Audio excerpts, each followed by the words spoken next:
আজকেও আমাদের রান্নাঘরে একটা ব্যতিক্রমী রেসিপি হচ্ছে। তো আপনাদেরকে আজকেও আমাদের দুলাভাই একটা ব্যতিক্রম আইটেম রান্না করতেছে, সেটা হচ্ছে ডিম কুসুম ছাড়া। ডিমটা আমরা যেভাবে 4 টুকরা করে নিয়েছি একটা ডিমকে, আর হচ্ছে আলুটা আমরা এভাবে 4 টুকরা করে নিয়েছি, আর এখানে অর্ধেকটার মতো ফুলকপি দিয়েছি। আলু দিয়েছি প্রায় 5-6টা মিডিয়াম সাইজের, আর এখানে ডিম আছে হচ্ছে 6টা, আর এখানে পেঁয়াজ দিয়ে দিয়েছি আমি বড় সাইজের একটা।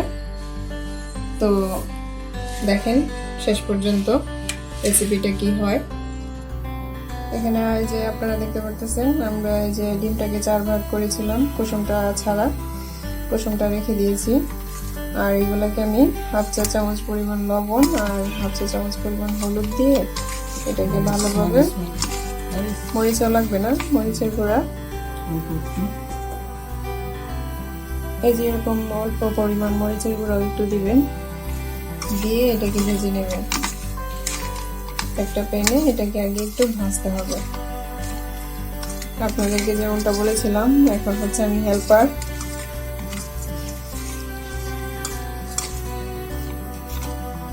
আর আমাদের সাথে আমাদেরকে যারা লাইক করেছেন, সাবস্ক্রাইব করেছেন এবং আমাদের ভিডিও যারা দেখছেন, তাদেরকে অসংখ্য ধন্যবাদ পাশে থাকার জন্য।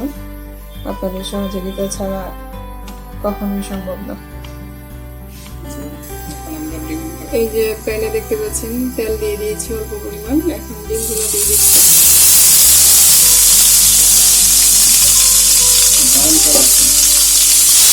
ডিমগুলো ব্রাউন করবো না, আচ্ছা ডিমগুলো একটু লঞ্চে করে ভেজে দিতে হবে।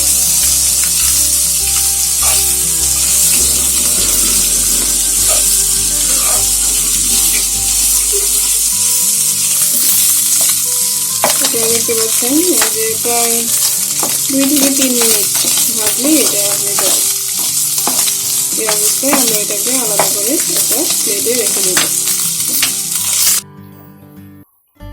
আমরা এখন আমাদের প্যানে একটা তেল দিয়ে দিয়েছি, এখানে প্রায় 3 টেবিল চামচ পরিমাণ সয়াবিন তেল। এখন আমরা দিয়ে দিব এরকম 2টা দারচিনি, আর দিয়ে দিব এরকম 3টা এলাচি, আর দিয়ে দিব দাদা পেঁয়াজ রসুন আদা বাটা। পেঁয়াজ দিব না এটা?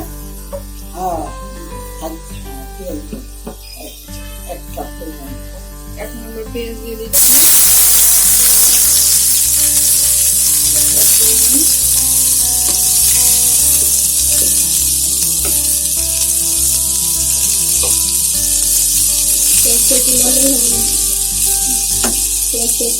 হবে তারপরে সব মশলা দিয়ে দিব।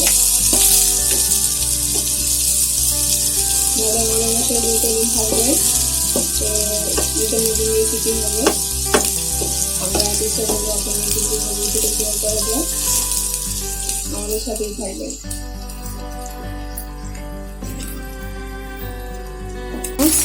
রসুন বাটা আছে 1 টেবিল চামচ, আর পেঁয়াজ বাটা আছে 1 টেবিল চামচ। আমি সবটা একসাথে দিয়ে দিচ্ছি।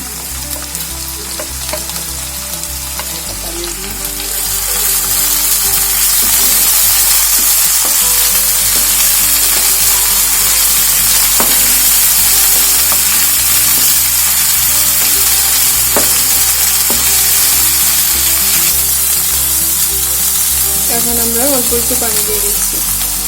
পানি দিয়ে মশলাটা আবার কষাবো। অন্য মশলা দিয়ে দিব।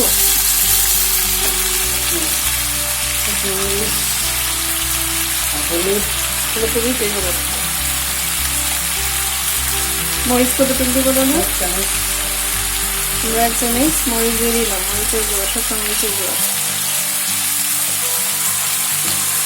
হলুদ কতটুকু দিব? 1 চামচ হলুদের গুঁড়া দিয়ে দিলাম।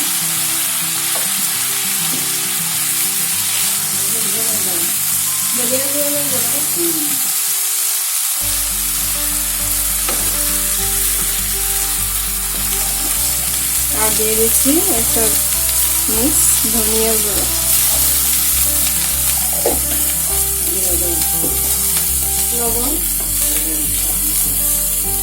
লবণ দিয়ে দিচ্ছি স্বাদ মতো,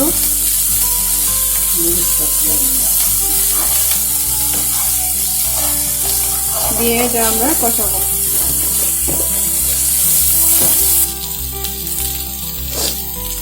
আমরা এখন দিয়ে দিচ্ছি এই ফুলকপিগুলা আর আলুগুলা মশলার মধ্যে দিয়ে দিচ্ছি। পানি লাগবো, পানি দিতে হবে কষানোর পরে।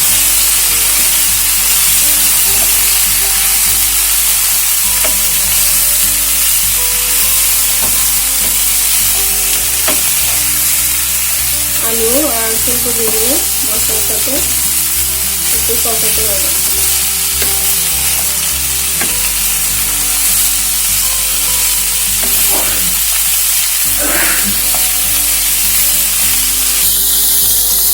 আমরা এটা 2-3 মিনিট কষায় একটু অল্প পানি দিয়ে দিচ্ছি।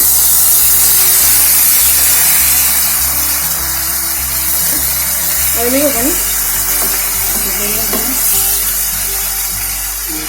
এখানে আমরা প্রায় 1.5 কাপ পরিমাণ পানি দিয়ে দিলাম। এগুলো ঢেকে দিন, দেখে সিদ্ধ করতে থাকবো কিছুক্ষণ না।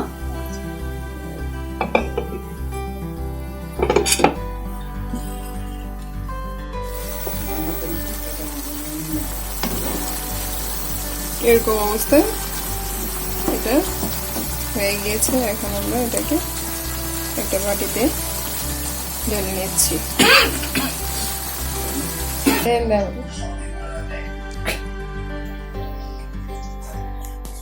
এই যে আমরা তরকারিটা নামিয়ে নিয়েছি, আপনারা দেখতে পাচ্ছেন।